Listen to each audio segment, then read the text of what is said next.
Welcome back to A Fresh Story, the podcast where we have conversations about brave decisions to start over again. I'm Olivia. And I'm Jenny, and we're so glad you're here today, brave one.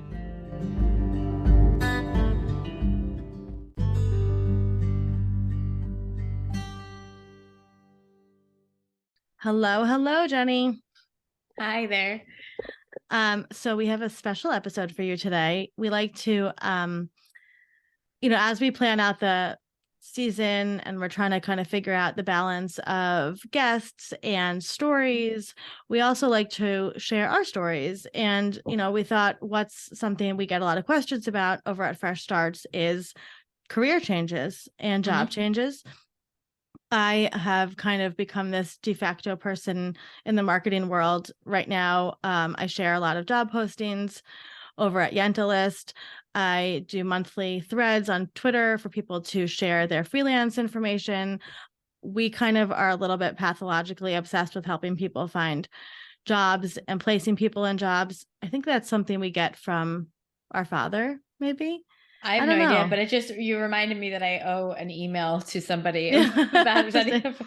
I don't know. I feel like, our grandfather, who yesterday was his 100th birthday, was somebody that was incredibly generous with his support of helping people kind of in the legal world of, young lawyers, and he would take them under his wing and really try to help them. And so I think there's a little bit of genetics there, but I think this is also just, again, going back to like who we are and our heart-ledness. We love to help people find jobs. But anyway, we thought it'd be fun to kind of take each other down the memory lane of our careers today, because we've had some interesting twists and turns.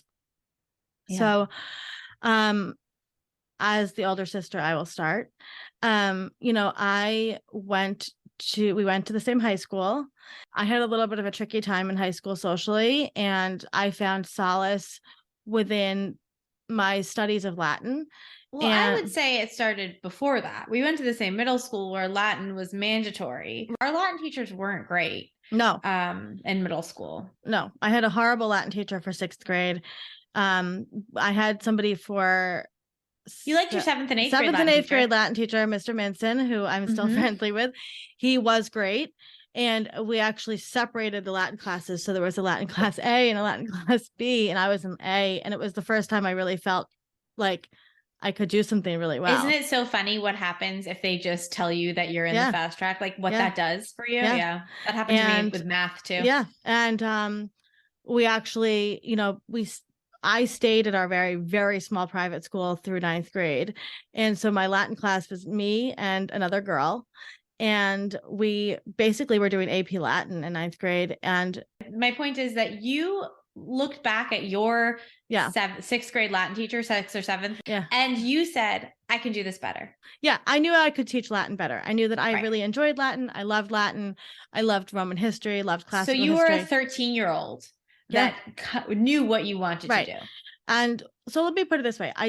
For many years, I knew I wanted to teach Latin. I was the Latin tutor in high school for the high school. And I always love telling this story. I love this story because it just shows. I hate it because it's upsetting to me. It's upsetting, but it just shows that whatever. So it goes along the lines of how I wasn't picked for valedictorian, and then the person that had laryngitis and couldn't even do their speech. Well, that's because we call that karma. So I tutored like everybody in Latin in high school. I worked my ass off. I was an A student. I did not always get the highest grades, but I was a very, very good Latin student, and obviously incredibly dedicated. When it came time for senior awards, we were all sitting in the big auditorium with our parents around us, and the Latin award came up, and I got up to accept it before they said my name, and it was not me. And it was the girl that took the guy I wants to go to prom with, by the way, who won it. Ben Ryan. I know that. Yeah. So shout out to Ben Ryan. Shout out to Ben Ryan. And a real one. Yep. We both love Ben Ryan. Who also had heart problems. Who doesn't love Ben Ryan? Who doesn't love Ben Ryan? And so that was a little traumatizing, but I got through it. And so I went to Drew University and I majored in Latin. in classical studies. The classical studies department at Drew was about 6 people. Shout out to Cleo, who went through the whole journey with me. And who might actually be listening to this. We love you, Cleo. And so, my department head was my advisor. It was an incredibly small program.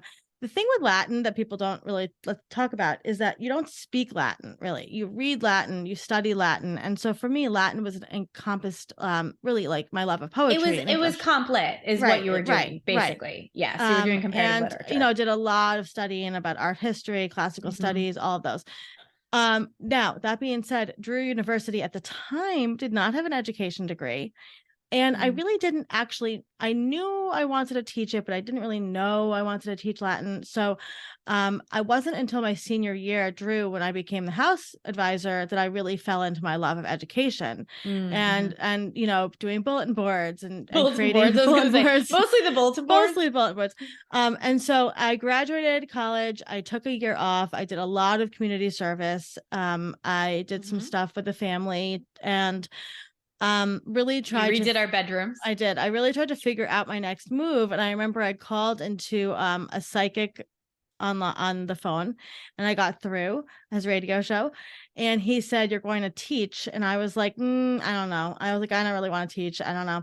Now, nobody taught us how to apply to jobs. That was not a thing. No, we had no idea. The idea that we would have to work was we knew that it was real, but it was kind of I don't know how to get there. So it was I graduated May of 2007. Yeah. So the next May 2000, I would say the next March 2008, I started sending just letters to private schools around here that said I'm interested in teaching. I didn't really know what I wanted to teach, to be honest with you. I actually really wanted to teach English. But I knew that was a really competitive, but I didn't have a education degree, so I couldn't teach at public school. Right. In New York, you can teach at a private school without an education degree, but not a public school. The private school that we went to, the first private school, the small one, actually reached out to me and said, "Hey, why don't you come sub for us?" And so I subbed for a bunch of months. I loved it. I loved being back at the school. And then I remember I was in my bedroom. It was May, I guess, 2008, and I got a call from my prior English teacher at the school, who was now the administrator, and he said, "Hey, AC." And he said, "Hey, we have a position open for you. Would you like it?" And I said yes, without even knowing what it was. And he said, "Latin teacher's leaving." And it was one of those moments that I completely manifested in my life, manifested. Yeah. And I remember calling my then boyfriend at the time, and I was like, "Oh my God, they just Jeff. called to see if we can name Jeff. We love Jeff. And I said to Jeff, he is a real guy. He's not a George Glass. That's a pretty. No, I just mean he's he's OG. We love Jeff. I said, "Oh my God, they just called me for a Latin position." And he was like, "What?" It was so unbelievable, because it was something that I'd wanted, and of all the things. So I ended up teaching, and I was 23. I had no prior classroom experience. 4'11" and 3/4. Right. No experience. I actually taught in my old 6th grade ancient history teacher's room, who became a mentor of mine and passed away the next year. And I inherited Marcia's, all of her things, and she still watches over me, I know. And that was very monumental. I remember, this is so cheesy, that the kids in school that year did The Lion King, and they sang The Circle of Life, and I was crying in the back of the gym. Who doesn't cry during a middle school production, though? I know. You put me in a gymnasium with middle schoolers, and I'm gonna cry. It's but I really loved teaching. We loved setting up your room. We did that together. I loved all my students. You did, yeah. I was, that teacher that kids would come to talk about life issues. I was, the youngest teacher at the school at the time. And it was really this heyday of this amazing Where you met time. Lisa, who's still one of your really good friends. And it was a wonderful experience. And I taught from 2008 to 2000. So in 2013, so essentially what happened was this: the administrator at the school, the headmaster, was a wonderful person that I got along with beautifully. And we actually did the 8th grade Boston trip together. I had a blast. He was from Boston, and he was, an older man and really like old school Boston type. And we had a great relationship. And I got pregnant with Weston in 2012. And at the same time, he announced that he was leaving the school. Right. And interestingly enough, the man that ended up taking over was my first boss from camp when I was a camp counselor back in the day. It's a small world. Long Island is really small. And I remember going into him and before he took over, he had these open office hours, and I went in and I was like, hey, I'm taking off September, October, November of next year. I just wanted to introduce myself. And so what ended up happening was I had Weston in August. I went back to school, and Jenny watched Weston with my parents at my parents' house, and I would drop him off, at 7 o'clock in the morning, and Jenny would take him and she'd be with him. And my mom and stepdad were here, obviously too, until 3. And then I would come home and I would. Right. Except for the days that you had bus duty at 4. Right. At 4, which was something that you'd been given 7 years prior when you started, and should have had the flexibility to change. And that school was really historically very parent friendly, right? So they let people bring their kids to school. They had a 2-year-old program that would have been free for Weston to go to, which you would have been great. They were and I'm gonna just be very honest. I was making $32,000 a year there. Teaching. Okay. Teaching and helping run the school play and going on overnight trips. I was teaching Latin. By the time I left, I was teaching Latin, 6th grade history, English, drama, doing the play, doing the field trips, doing the whole thing. And study halls. We didn't lunch. We were on all day. Right. We didn't get a break. And you didn't have a break, no. Private school is a very different experience. Yeah. So I went back in November. It was actually just this week I went back right after Thanksgiving, and I was heartbroken to go back and leave my kid. But I did love teaching, so I really, really wanted to make it work. Yeah. And I think I went back probably 2 months, and I was like, this is not going to work. This is not going to work. And so I started picking up freelance writing jobs. I started working for Rookie Moms, making $25 a blog post. And then when it came time to renew my contract, I got my contract, and it said you would be doing the overnight field trip and 4 o'clock bus duty. And I went into him and I said, thank you so much for this contract. Unfortunately, I can't do the overnight field trip because I have a new baby, and I really would like to do 3 o'clock bus duty. It's not going to make a big difference, right? So I can be home an hour Swap earlier. Me with somebody else. Yeah. Right. And he looked at me and he goes, noted. And then I was like, okay. And then I got my contract again, and nothing had changed. And I went home and I said to my now ex-husband, who was very supportive at the time, and I said, I can't do this. And I remember just hysterically screaming, saying I will sell everything we have so I can just stay home with my kid and figure something else out. At the time, so, kind of overlapping all of that. And I just want to back up for a second, throughout my career as a person, right? So since I was 15, I was doing marketing for various things, right? Marketing for the local ice cream shop, marketing for family and friends. We've had many companies, which we'll talk about, so I knew that we'll talk about limiting beliefs. Okay. I knew I always wanted to be in marketing. I knew I'd be really, really good at marketing. I did not want to work at an agency. And back 25 years ago, there was no options for freelance, right? The internet wasn't the thing it was. No. Your only option to go work in advertising was to work at a big agency in New York City. And I did not want to do that. The other thing I really, really wanted to do, which we're kind of finding ourselves into now, is I really wanted to work in children's television programming. And there was. You feel like you're finding your way into children's television programming now? This fills the need. Something I don't know about. This feels it was production. I wanted to get into production. And there was an internship that Drew University had access to at Jim Henson Studios. And I didn't want to do it because I didn't want to go into New York City. Which is a lot of limiting beliefs. Like you are so capable of that, and you've never felt like you and I were like bringing Colin into the city when we were like 14 and 16. I mean, like we've always been, you know, capable of that. You were going down to DC, you were going up to Syracuse. You totally were capable of that. Yeah. But you definitely have this idea, these limiting beliefs around yourself about that. And I get like also not wanting to do it. I can it was just interesting because so. when you think about the things that like you really did, your soul was telling you like, I really did want to do this, right? I mean, you want to talk about limiting beliefs. Like I wanted so badly to pursue pottery in college, but I was so scared I wouldn't know where the building was. It was New York City. I could have found it. Like, but I was just so like intimidated by like, well, what do I need? How do I know what I need? Will they tell me what I need? And I just didn't go there. Yeah. And that's, you know, I'm glad there was other things that I did that were like a little less on What's that. What's going to like, fill your soul for the pottery now? I really one day want to have like a wheel in my house. That's really beautiful. Thank you. I dug deep for that one. Okay, very good. So I left teaching. I remember I have a picture of myself smiling, so happy. I left teaching June that year. And I was working, I think I was making like $100 a month at all the different freelance writing jobs.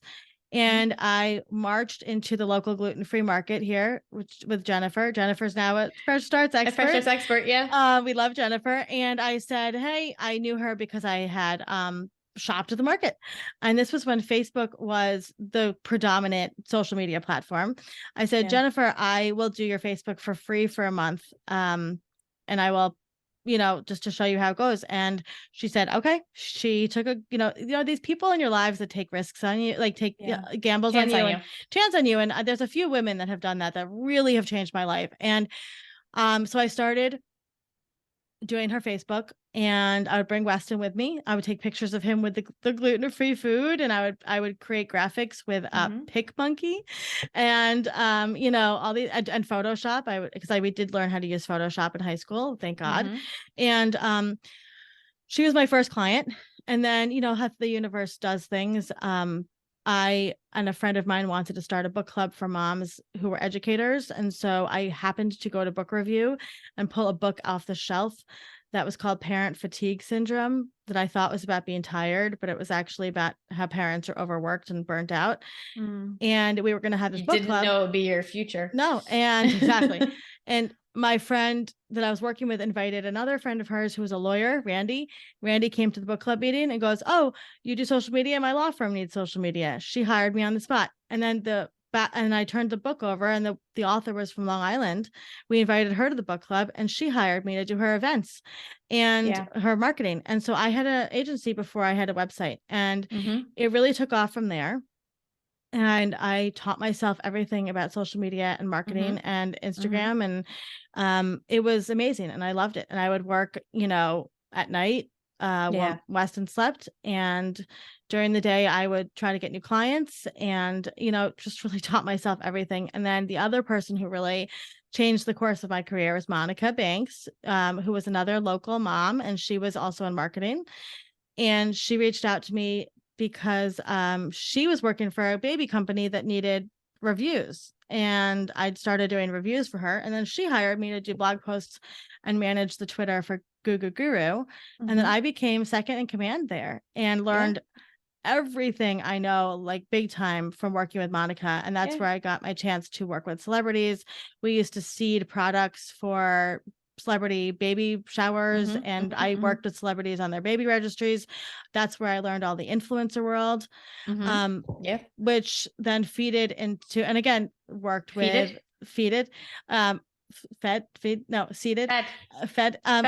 you know, another woman. And again, this is why Jenny and I are so passionate about helping people, because we've had people who've been like, okay, so like another example, like Jordan Reed was a longtime blogger friend of ours.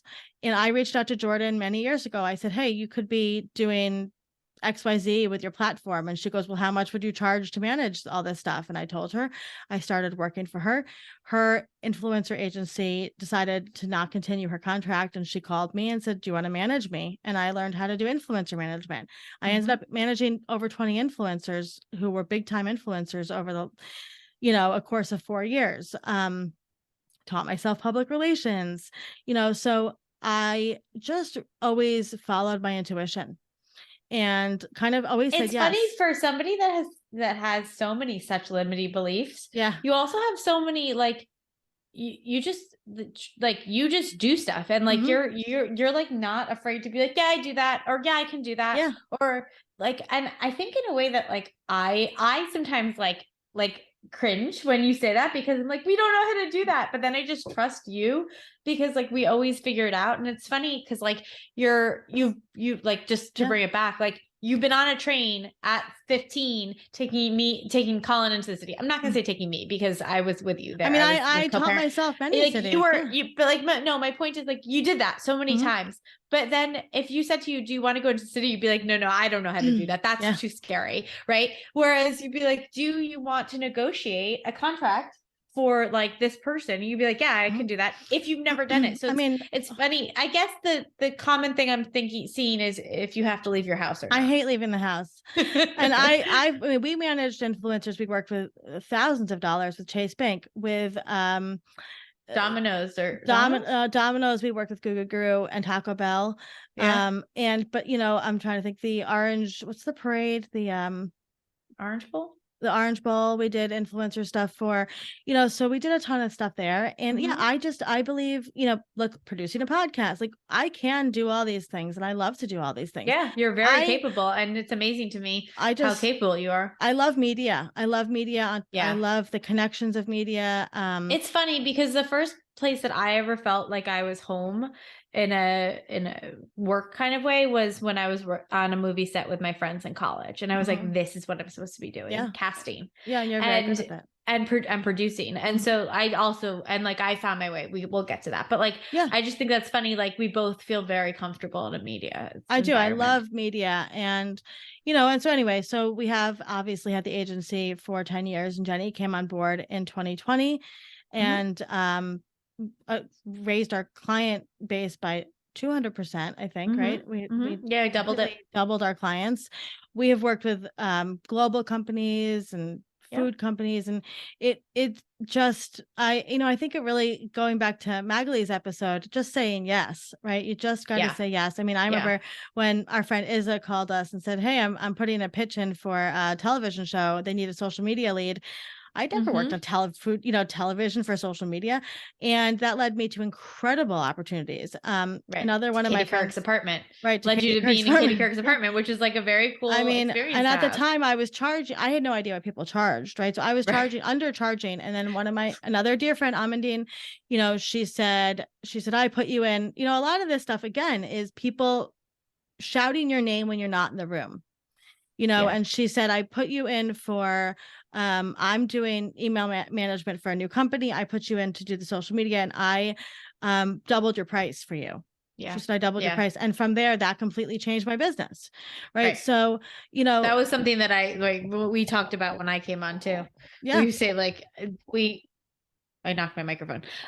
We made up the client list by 200%, but we also upped your prices to Yeah. be like market Yeah. rate, Yeah. so wasn't like you're getting paid like $15 And as that's like, social I media guess, fee. why when I say like we're going to change the world with Fresh Starts, and we all are already a household name, and we're going to continue becoming a household name and have this big empire of Fresh Starts and all the things we want to do. I know it's going to happen because I've done all these things that I didn't even know was possible, that could happen. Olivia and I are just not people that are capable of like, I don't know, settling. Yeah, apparently not. And I think that we also are really proud to like show people like you can make a life Right. like this. There's like, an alternative way. Yeah. and I'm like a really big fan of like, let's talk about what skill set you have and how can you make money from it, Yep. because everybody has the ability to make money from what they're doing. And I'm starting life coaching certification in February with 7 different modalities, and with Julie Costa's Anchored program, which I'm going to be honest, a little nervous about. I haven't gone back to school ever. I have my bachelor's, and that's it. I don't have any degree in marketing. And that's the other thing I always remind people, like I taught for 8 years without a degree in education. I became a marketing expert without going to any marketing school whatsoever. So anything's possible. Like truly, anything is possible. Yeah, you know, 100%. Anything is possible. Yeah.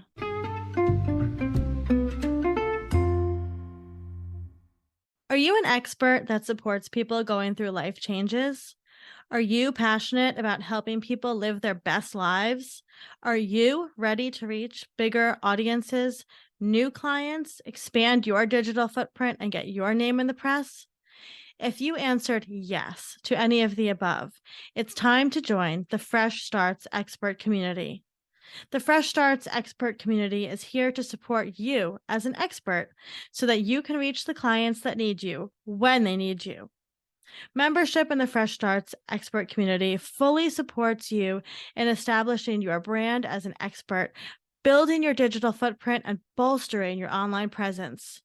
For only $37 a month, monthly membership in the Fresh Starts expert community includes a standalone profile on a platform that reaches thousands of people a month, exclusive workshops, seminars, support in social media, marketing, business development, and even public relations. Yep. Monthly membership includes PR support to get your name as an expert into the world. Head to freshstartsregistry.com today and apply to become an expert and join the only community of support experts changing the world today. Use code FRESH23 for your first month free. That's code FRESH23 for your first month of membership in the Fresh Starts expert community free.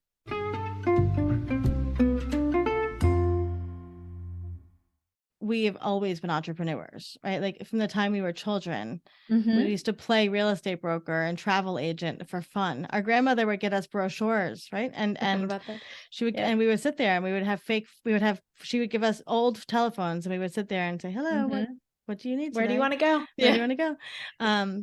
So I wish I had a travel agent. I find planning vacation so overwhelming. Yeah. But anyway, so that's where I am. And it's amazing to look back and see that. But I say this for my sister.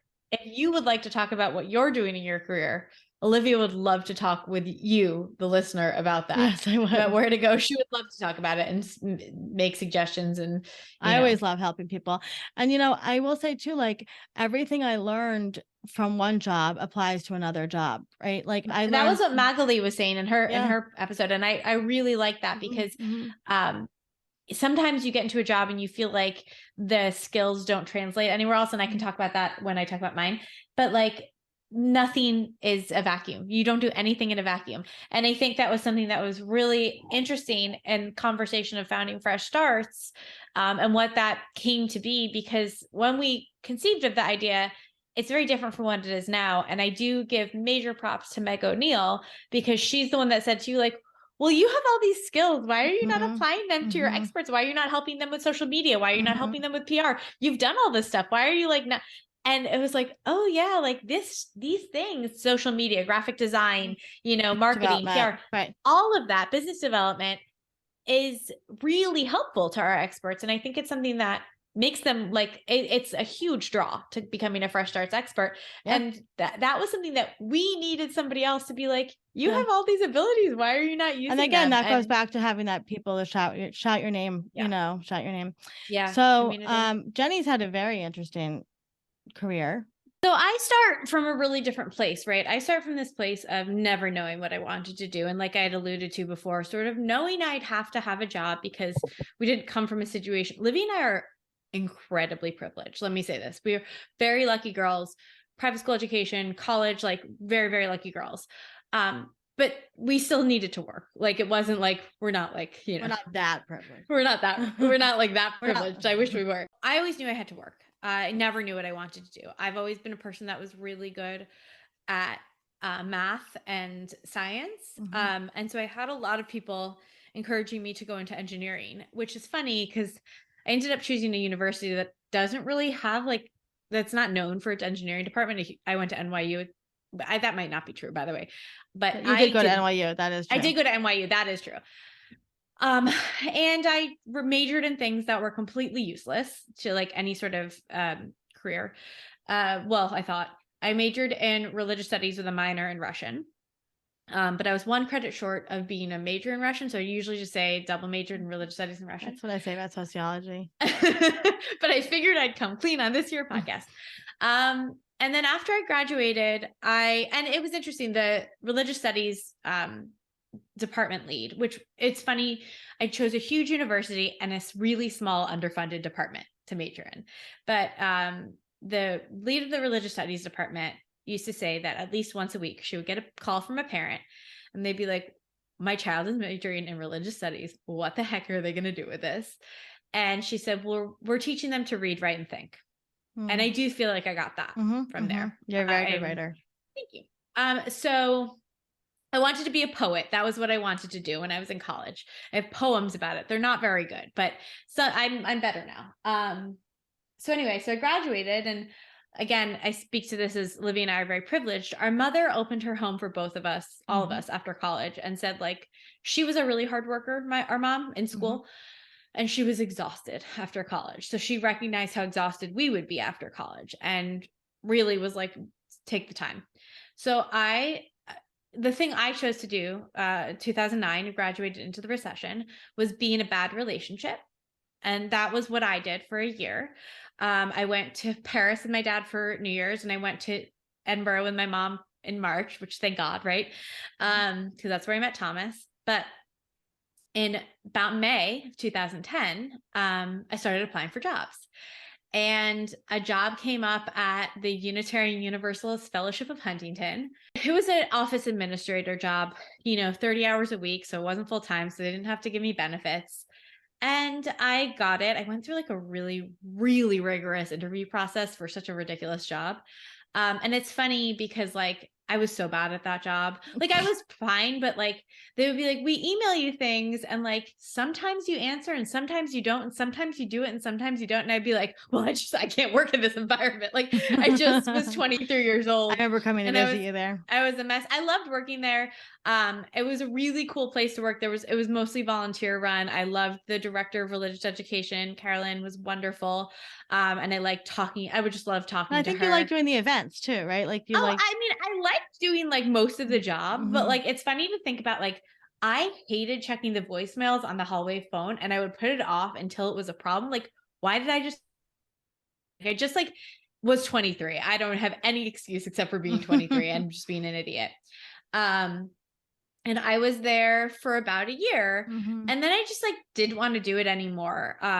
So I quit, which is like a thing you do when you're 23. I've always been like just a big fan of quitting. And that was 2011, I think. And Olivia said, well, what do where I was just kind of hanging out and I didn't know what to do with myself. She said she was teaching at our middle school and she said, why don't you come be a sub? And I mean, it was like one of those things where I had gone to that school from when I was 3 until I was 14. So that like, it would just seemed like the most natural thing. Like, yeah, I'll just come to the school and I'll be a sub. And I got hired as a substitute teacher. I think I subbed maybe 4 days. And then they said, do you want to come be a long-term sub and the 2-year-old classroom? And so I, from like October until June, was a teacher in the 2-year-old classroom, no education, making $15 an hour. And I was working like between 4 and 8 hours a day, depending on the day. Cause I also did the after school program. So it was like nothing money, but I did that. And then, they did this thing because it was pretty shisty, where they wouldn't renew your contract until, August. So you kind of didn't know what you were doing all summer. So they reached out to me in August and they said, we're actually hiring for a second teacher in the 3-year-old classroom, nursery classroom, with Pam, who was my nursery school teacher. She had taught me when I was 3. Now I was teaching with her. And I did that for a year. I did that while we were in school. Hurricane Sandy happened. And then Sandy Hook happened. And the administrator of the early childhood program was an older woman who had been there since long before we had gone and, seen us come up. Yeah. And she was kind of bizarre. And this is like a defining moment for me. So December, Sandy Hook happens. Olivia's pregnant. We're working at the same school. We're in different buildings. I was just about to get pregnant, I think. Yeah. You were maybe just, I don't know. Yeah. I don't know how long babies last, but yeah, you think you were pregnant if you're December. Anyway, doesn't matter. She was thinking about whatever. She's my sister and I love her. And I just had this thought. Well, there was twofold. So one was they brought in a security expert to talk to all of us. And the security expert said, this is what you do if there's an active shooter situation. One is lock your door. So I raised my hand because we've been asking for a replaced lock on our classroom door for the entirety of the year because we had this one student that kept making a run for it. And I said, hi, we don't have a lock on our door. So what do you want us to do? And he gave me an answer. And then he said, oh, well, you can take the kids into the bathroom. And I said, great. How do you suggest I quiet 12 3-year-olds in a bathroom that's not even big enough for 2 adults? Like, what is your suggestion for that? Yeah. And I had parents who were teachers in the school because it was a teachers only meeting. My daughter's going to be in your class next year. And I'm so grateful that you ask these questions because it makes me know that she's going to be with somebody who really is going to try to keep her safe. And I was like, I'm glad. I'm just trying to be the best. And then I got called into the administrator's office and she said, I don't know if you're old enough to be doing this job. I don't know if you're mature enough to be doing this job. You seem really panicked about the active shooter situation that happened at a kindergarten. Every other school, right? Yeah. You seem really panicked. We were, by the way, my classroom was windows on one side and a door that didn't lock on the other. Right. And I said, no, I'm not panicked. I said, but I went to the school and you taught me that when there's an expert in the room, you ask the expert questions because I'm not too smart to know what the expert knows. Otherwise, why would you bring him in? Yeah. And she did this to me during the 15 minutes of free time I had, or maybe 30 minutes of free time while the kids were at PE. I come back to the room hysterically crying. I was, again, 24, not much older. And I was mortified. Partner this with the fact that she took a liking to touching my tush, like when she would like leave a room. Weird. Grabbing my necklace from around my neck. Weird. Trying to pit me against another teacher who we love, Casey, and being like, well, Casey needs the job more than you because Casey's married. And I was like, well, Casey is a husband. I don't, but we love Casey. You can't pit me against Casey. And so it comes to the end of the year and I leave. And I'm just like, okay, well, that is what it is. Yeah. And Olivia gives birth to Weston. And I thought, and so they called me in August. I remember exactly where I was driving. I was driving by the fish hatchery in Cold Spring Harbor. And they called me and I answered on hands-free, obviously. And they said, you know, we'd like to have you back. And I said, no, I think something better is coming my way. Something more aligned is coming my way. And then I was home with Olivia and Weston from, you know, September, October, November, which was great. About in October, one of my nursery students had become a babysitting client and they reached out to me and told me that they had given my name to another family as a nanny. And did I want to be a nanny? And I was like, okay. So I would be with West. And I think I started that in October. And that was only after school. They had 4 girls. They were like 13, 10, and 5 twins, 5-year-old twins. But I only got them after school. So it was like, I would be with Weston from Olivia would come over about 7 o'clock in the morning, put him on my chest. I would be with him all morning. And depending, I was only with them like 2 or 3 days a week, the family. So depending on the day, I'd either pass them off to Olivia at 3, or I'd leave at like 2:30, go get the girls off the bus or from school. And I loved it. Honestly, if I could be a nanny now and like make ends meet, I mean, the thing is I'm very good at taking care of people. Right. Yeah. And organizing. And I loved it. And the mom was, I mean, the parents were amazing. They didn't have much contact with the dad, but like they moved twice while I was with them. And I was only with them from October till July. And they moved like into a temporary place and then into their house. And she would call me and be like, can you just go to the house and wait for the repairman? Yeah. And I would just go and be in their gorgeous house. And like, just, it was wonderful. It was a great thing. Then, well, this was all happening around, I mean, I was going to say, you're missing a huge chunk of what you were doing. I'm missing a huge chunk of this, which is that in 2011, Olivia got married and they were going to ask a family friend to marry them. But she ended up not being able to make it to the wedding. Olivia and her ex-husband asked me to marry them, to officiate their wedding. I had like at like 2 a.m. in like 2006, like registered as a Universal. a pastor. What's it called? Life minister. Yeah, but minister at the Yeah. Universal Life Church. And so I could do it in New York State. Not in New York City yet, but New York State, I could marry them. So I wrote their wedding ceremony, and then Olivia's, and I performed it. Olivia's wedding photographer was my RA in college. She came up to me after the ceremony and said, "You need to be doing this professionally." And I was like, okay. So I had married Olivia just the night, or like the night after that marriage equality passed in New York. Yep. And so Maddie was working for this still blog called A Practical Wedding that, I mean, Jesus Christ. Can I like calm down? Can I ever stop doing things? No. Maddie was working with A Practical Wedding, and they had this event called Yay New York, where they were going to marry a lesbian couple and a homosexual male couple and do like a joint ceremony, a joint reception for them. So they asked me, and I did both those weddings. You said yes. Unpaid. And I did both of those weddings, and from there I booked my first client, who is Carrie Ann, who is now worked for, last checked, worked for Practical Wedding, who was wonderful, and I married her and her lovely husband. And I just started sort of doing that on the side, alongside all of my other stuff. So if I had a wedding that came up that I needed to do while I was teaching, I would take the day off. Like, I just worked it into my schedule. So now you have me in 2014, and I'm doing weddings, and I'm nannying, and I'm taking care of Weston. And I go to London with my dad and my brother and my then boyfriend.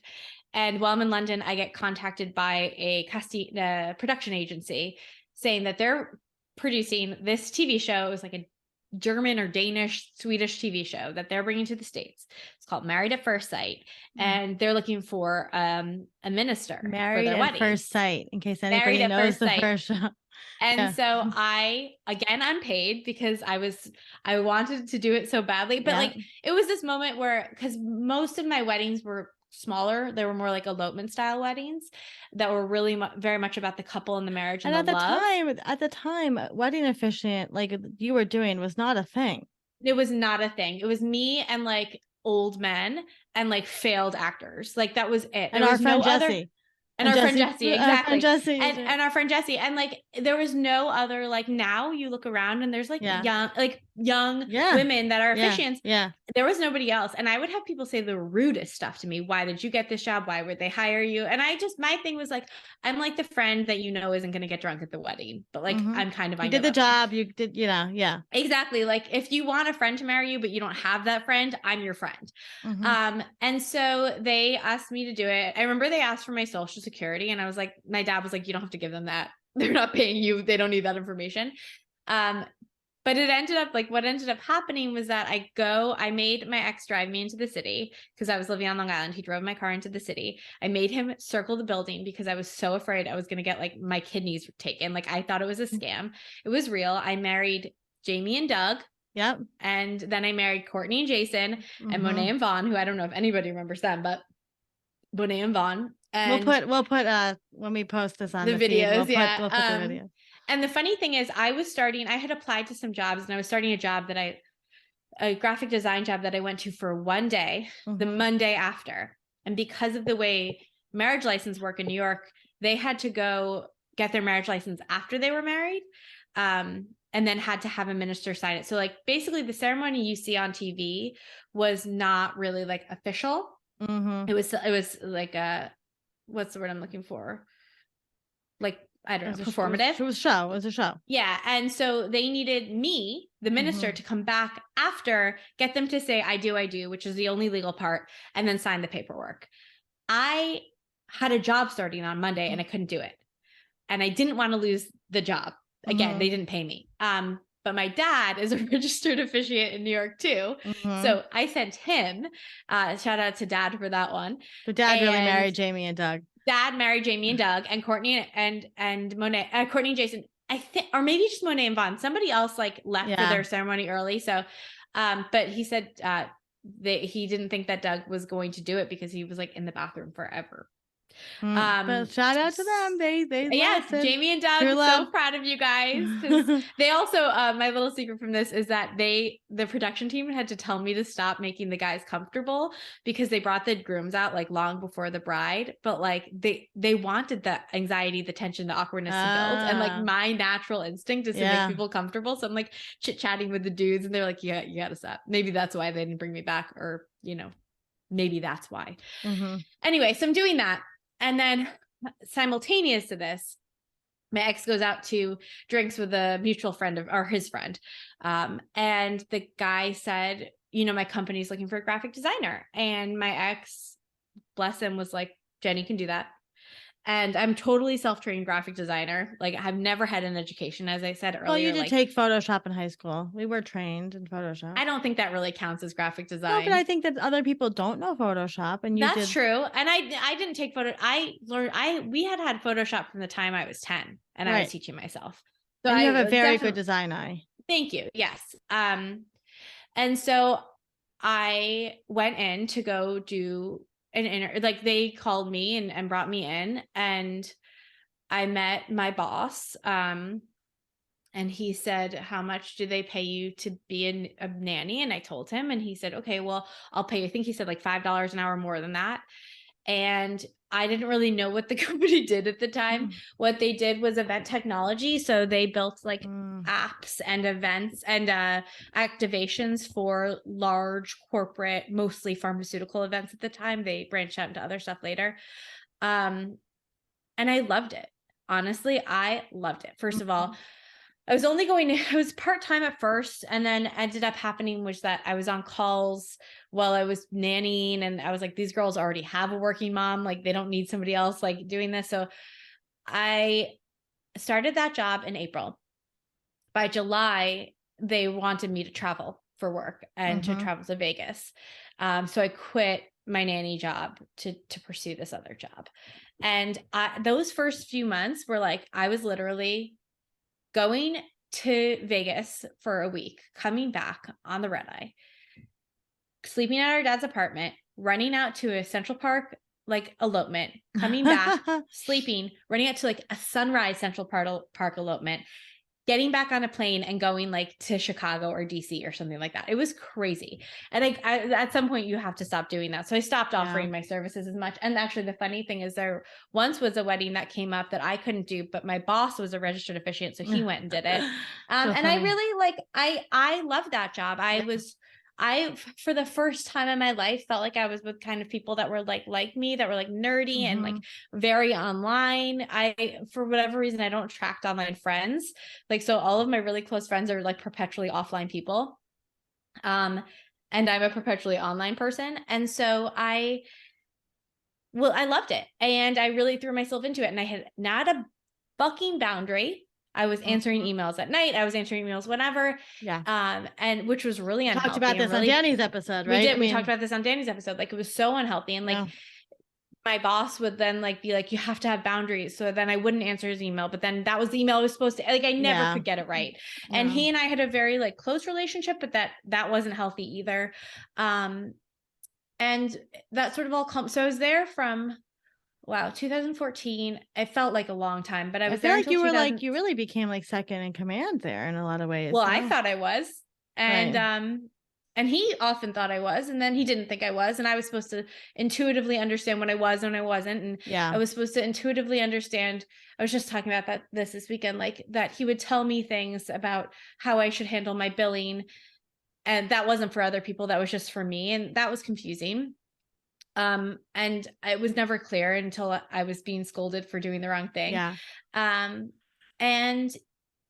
I was there from 2014, April, until February 2017. I found a new office space for us. I got us all moved into there. I loved it. And it was, I traveled, I think I went to Vegas. I went to Vegas a bunch. I went to Chicago. I went to DC. I went to Texas, California. Not San Francisco. Yeah. I'm just trying to remember. It's hard to remember because you'll see. So until like the last 3 weeks, I loved going into my job every single day. Loved it. would stay, would go out to drinks with people afterwards. On Wednesdays, my ex-boss would take us out to drinks. And he would say to us, you guys are the luckiest girls in the world. Because me and my friends, Lucy and Lindsay, he'd say, I pay you to have drinks. Like, you better be billing for this time. So there was a meeting where I billed for the time after work, after hours, because we were all hourly, because he used to say that salaried was a scam. And so simultaneously, here's you get the health things that were happening. benefits. You didn't get health benefits. Yeah, we could have. We had access. Yeah, I didn't. Oh, and while this is all happening, my ex got hired at the company too. Yeah. So we're both It was working. like a family. Yeah, you thought it was like a family. Oh my God, it was my family. 100%. I mean, still, like, yeah. I met my Melissa there. Jen was married to Tyler, who I hired. You know, Julie was dating Eric, who worked there too. Yeah. I like my Maria, who actually worked there after me, like Emily, Kat, like all these people. I'm sure I'm forgetting somebody that's going to be upset, but all these people were like my heart. I mean, they are my heart still. These are my close girlfriends. And so it really, that benefited the company, because I was never going to let Kat struggle. I was never going to let Melissa fall. You know, like I was always going to, like, if they needed me at 2 a.m, I was going to be there. So I'm starting to like have some complications. I sort of moved up at a role that I wasn't really given any direction in. There was conversations about when we were going to be converting from hourly to salaried, and how that was going to happen. I was told my salary was going to get cut, because that happens sometimes when people go from hourly to salaried, which is not the application that he thought he was talking about. Yeah. And so, because I was already working 40 hours plus a week, honestly, it would have benefited him if I had gone to salaried. And he got very upset with me for billing these hours. And there was a confrontation that was, I feel, very inappropriate. While I was on the subway, and my ex came home. This was February 13th. And I was hysterically crying and updating my resume. And he's like, what is happening? And I was like, I can't work here anymore. And he was like, okay. And and to his credit, and I've said this before, very balanced person. He was like, play it out. Yeah. Get your ducks in a row, get your resume, start applying. And I was like, okay. And I went in the next day, and I was told that the job that I had just been promoted to 10 days previous was not working out. And that I could take my old position and my old pay, which the pay bump came unrelated to the new position. Yeah. And I could take my old position, my old pay, if that worked for me. But it wasn't a demotion. Right. And I said, well, I have to think about that, because I'm thinking I'm just going to play it out. I'm not going to make any choices right now. And then I had to go to a meeting. He and I had to go to a meeting together. And I tried to leave without him, and he wouldn't let me leave without him. I was like, okay. So we walk out, and he said, okay, well, what do you think about the offer I made you? I think what I had said to him first was, oh, I didn't know that we were making offers. I've got to go think about mine. And I walked out of his office. Then we go to leave for this meeting. And he says, what do you think about the offer? And I said, well, if those are the terms of me saying that I'm going to have to step away from the company. And he goes, okay, well, I guess you don't have to come to this meeting. And I left, and I walked out, and I couldn't believe it, because I built my whole, first of all, I had an apartment to pay for, you know, like a rent to pay for. And I built my identity around this company. I mean, I loved that company, and I like stood for that company, and I hired so many people. Oh, Lucy, of course, my Lucy. Like, I hired Lucy, and like I brought so many people in, and like I just loved it there. Yeah. And my heart was broken, and for a very long time. And so anyway, so I went off and I applied for more jobs, and I pretty quickly got a job working in the wedding industry at a wedding invitations company. That was just, do you know that the day that you left that job, I bought the website from Archline Media, and I was like, you probably don't remember, but I was like, please just come work for me. And you were like, I'm not ready to come work for you yet. And then I needed money. I mean, I had rent, like, I know. So I went and I worked at this other company that I won't tell the name of, but it's a very well-known wedding invitation very well-known, very high-end wedding invitation company. And honestly, I had the best manager there. I had Lindsay, who shout out to Lindsay. She taught me so much that I hadn't been taught at the old company about how to write an email. Like, boundaries. You want to boundary. Well, first of all, I was like, I am in at 9, not 8:59, 9 a.m. And I take my hour for lunch and I am out at 6 o'clock. And I did not give a shit that I was the only one leaving at 6 o'clock and that the owner was giving me looks. I did not care. I was like, I'm not doing this again. But Lindsay taught me how to write an email so you corner somebody into answering the question. Taught me how to when to respond to emails, how to respond to emails, like all these things that like nobody had ever taught me. And they're not instinctive. And for the first, I loved it. I think the first month she said, every email that you write, I'm going to approve first. And I was like, she was like, I know that's like a little infantilizing. I was like, no, I love it. It means I can't mess up because you're checking my work. Within 2 weeks before I even started doing the account management there, I knew I completely hated it. I was like, the first 2 weeks of me being there, I just helped do QC, which I actually loved. It's like going through the invitations and making sure there's no issues. And I hated it. It was literally, Olivia, was looking at the pieces of paper and making sure there's no nicks. Like it was like not even editing. It was so simple. And chatting with the girls that worked in the QC department. And I loved it. And every day, I did not want to get off the subway. And every day when I would leave for lunch, I would call my dad and sob and say, I hate it here so much. So I basically waited. They had weird energy. They had very weird energy. Horrible. Yeah. So I waited until it was like Lindsay as was much like of the wedding industry. Yes. Lindsay was like, at 3 months, we're going to start doing one-on-ones. Once the one-on-one started, I was like, I want you to know that I'm leaving. And she was like, very much understood. So I left there, and I didn't know what I was doing. I almost got a job at Unbound, which is a sex toy company, but they say they had a restructure. I don't know. Maybe they just didn't like me, but it was an event. So I was very excited about. And that was really, I had been applying for a while and I finally got this position that I really was excited about. And then they pulled it. And I was like, I'm done. I got to stop. And right around that time, my old boss reached out and said, do you want to come back and do some freelance work? And it had been enough time. And so I came back and I did freelance work. And I did this big project with Melissa as like the lead PM, my Melissa as the lead PM. And they had a technical director on that job, this guy, Eric, who is like one of my like big 10 people in my life of like people that I adore. And Eric and I worked closely together because of the nature of our jobs. And he and I ended up, the job was in Chicago, and we ended up in Chicago. We had met in person like once or twice, but like we hadn't really spent much time together. And we were the first 2 people in Chicago. And he was like, you know, I'm freelance. I used to not be, and like, I can show you how to do this. And like, I can help you out. And like, we can work together.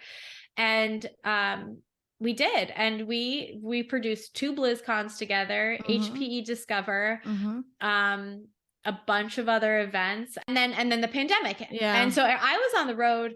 There was one June 2019. I was in Vegas the entire month of June between I did Subaru, and then I left that hotel and did HP Discover with Eric. By the time I left Vegas, I think I had a serious vitamin D deficiency. Like I hadn't been outside basically in 21 days. It was, I loved it. I loved it. I loved flying to Anaheim with him. He is like, if you ever want to like get like tips on like how to treat your employees, like he supplies the best meals for people. At the end of every BlizzCon, he would get us all hour-long massages. Like it would, and then go out to dinner. Like Eric and Curtis and that whole team and Sarah and like, honestly, like Jason and Jessica, who I met while I was doing that show, like these are people that are like so dear to me. And like, that's the hardest part of leaving the industry is I don't get to go to summer camp anymore and go to BlizzCon. But we talked about this with Danny, right? With like, with the Olympics. Talked about this with Danny, like I don't get to do that anymore. And I'm so sad. And Eric has been trying to fill that role that like I like provided. And like, I learned so much about managing teams. I learned so much about that. So I did that. And then the pandemic hit, and then we were doing virtual work, and still Eric was like sending me a budget so I could send everybody on the team snacks. So I worked with him, and then I was very sad to say like, I can't do this anymore. This is not the part of the show that I love. I love the summer camp energy. And then I started working with Olivia, and that's been awful. Like, honestly, I mean, if we were just going to talk about it, no, but so that's the twists and turns. And Like you came into, well, it was Howell Media House at the time, and you came yeah. in and completely restructured and reorganized and Well, the benefit of Olivia and I is we have completely different backgrounds. We have completely different strengths. So I come at it. Olivia we're both really good writers, but Olivia knows how to do copy editing and like content writing, right? That's her thing. She knows marketing. She knows PR. She's so good at networking in a way that I'm just not. And I have a math brain and a graphic brain, an art brain. So it's like these two things, an architectural brain. And I also have all of this experience in like corporate management and knowing, and I've hired people, I've fired people, I've managed teams of 50 people before. I've, set up production offices. Like I understand what people need. I understand how to take care of them. I understand how to speak to them. I understand what you can and can't permit. I understand contracts. So it's these two very different sides that we bring to the table. And we're very grateful. I'm so lucky to work with my sister. We also had our blog. So, which this doesn't even cover all the things we did together. The things we've done so much together, just really quickly, like down the line, like we've always had this entrepreneurial spirit, right? So like, we had, a greeting card, our handmade greeting card company, March Lion Inc., which our mother named, because my middle name is March and I'm a Pisces and Jenny is a Leo, right? So she's a lion. And we were 5 and 7 years old selling greeting cards that again are our sponsors, our patrons, our grandmother and our mother would buy us all the supplies. Yes. And we would sell greeting cards and like pretty kick-ass that our parents were like, go do this thing. Like, mom definitely encouraged it. And then let's see. I sold t-shirts online. We both sold t-shirts, but you were more successful. Yeah. Well, you've sold a lot of stuff on Society 6, but I sold Jenny did, but I sold t-shirts through college and I made about $10,000 doing that I put towards my wedding. A lot. Yeah. And I should have saved it for something else. It still trickles in sometimes. Yeah. And then what else? Oh, and then we had our blog. So in 2009, we started this blog, Lovely at Your Side, which our grandmother named. And we sat at her table and we said, we really want to do something creative. This was when Blogspot was just kind of starting. It was when Blogspot was the major thing, right? Blogspot. There was nobody blogging at the time. I think it was Kelly Oxford and Jordan Reed and Julia Allison. There was nobody blogging, and we wanted to do a blog that really showed the beautiful side of Long Island, because there's so many amazing small shops and gorgeous things to do here. And so we started blogging, and we started this was at the height of the first taste of what sponsorships could look like and what all the power of the blog. We had lots of comments, we had followers that we had people we're still friends with. Bonnie, right? And it's like me and like all of these, Sammy. And like, well, one of the things that we did on there was that we said for Valentine's Day, if you want a Valentine's Day card, we'll send you one. And Thomas, who I had just barely knew, reached out and said, okay, I'll get a Valentine's Day card. And so years later, he found it, like this past, he found it when in 2021, when I had just gotten single, he found the Valentine's Day card and sent it to me, a picture of it. So like we made a lot of serious connections. We did. And we started getting some sponsorships. We got, different companies would send us products, and we did it for about 6 years or so. Till 2015. And then we had this thing happen where GoDaddy, I had thought I moved the URL away domain from GoDaddy, but somebody stole it. Essentially, somebody took the domain out from under us, which was like a death in our family for us. It was awful. It was a horrible experience. It was mortifying. Yeah, it was horrible. I remember you calling me screaming and crying, and it was really, really sad. And we tried to pick up the pieces, and it just wasn't the time and place. But again, everything we learned there is what we do here at Fresh Starts, and what we've done with March Lion Media, and what we learned. And those are connections that we still have. That's our original hype team of people. Allie Plant was a guest contributor. Emma Tomash worked with us. She was like 17 at the time. Who's one of our biggest hype people. Allie Plant was she did the cohabitable we featured a ton of small businesses. My friend Yeah, I Becky think Hart, so we promoted, I remember Sarah Robinson's yeah, was running like a marathon, and a lot of features on different parents and books, and book reviews. I did tons of book reviews back then. So it was an awesome time. And that was really the first taste of us looking at each other, I think, going, we really love working together, and like, how can we really make money off of this? And how can we support other people? Right. We really loved supporting small businesses and going in, taking pictures of the small businesses if they let us. And, writing about them and telling people about them, and really like early marketing. We've just always loved working together. We get a lot of questions. I get questions, at least. People are like, what's it like working with your sister? People don't talk to me. Oh, nobody talks to me. That's so sad. No, it's fine. I mean, it's not really fine, but no, people don't ask me questions. More and more they are. No, it's funny. It's funny because I think that for whatever reason, well, the community that you've created around yourself is much more online than the community that I've created. That's because it goes back to the fact that I fucking hate leaving the house. Yeah. Well, and I think I lost a lot of community when I broke up with my ex. So. Yeah. Well, that's a whole other episode. Whole other pod. But we've taken these people now. We've known some of these people for 20 years, right? 20 years. We've seen these people grow up. I mean, and it's amazing to like be, cheering them on, and to have them, really that's a whole, we'll talk about the online friendships and world and that another episode. But anyway, so we're all about fresh starts and careers. Jenny's superpower is quitting. Right? It's quitting. Yeah. Well, I say my superpower is knowing when to leave a party. Yeah. So everything's a party if you think about it. Relationships, everything's jobs, a party. Everything's a party. That's what we believe in Fresh Starts. Knowing when to leave, and I'm happy to help you. If you like, we're really here. I mean, and we love talking to people. And and as I've addressed, nobody talks to me. So if you want to talk to somebody, I'm always looking for someone to talk to, and I'm up at odd hours. So, we love helping people, and we love helping people figure out where they're supposed to be. And I think that we're both very good at finding people's talents. Maybe we should do like an open office hours hotline one day. Just like come ask questions for I love that.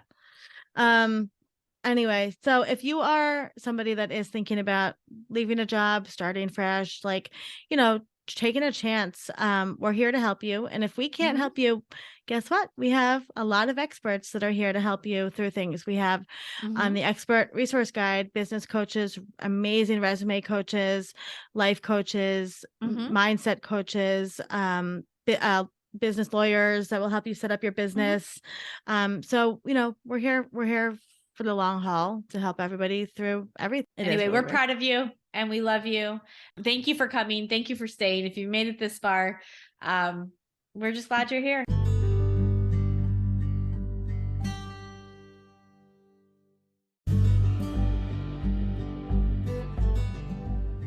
Thank you for listening to today's story. We're always here and we're proud of you. Until next time, brave one. A Fresh Story is brought to you by Fresh Starts Registry, the first and only platform for everything you need to start again. You can read the show notes and learn more about today's episode at freshstartsregistry.com/podcast.